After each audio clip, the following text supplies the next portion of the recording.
Это что? Что это? Кто распорядился? Так, это же подполковник Семенов вчера вечером.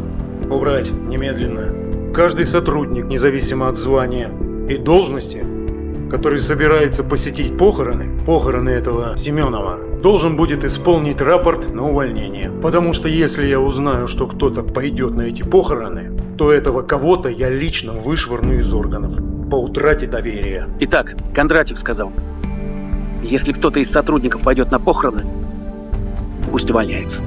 А чего он так? Паша не от бандитской пули умер. А я пойду на похороны. И сам заявление писать не буду. Если хотят, пусть увольняют. Плевать. Я тоже пойду. Паша хороший мужик.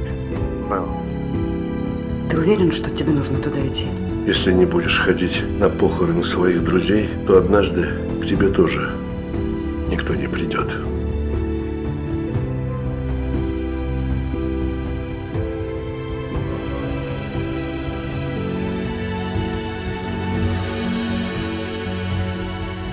За что тебе, Сам?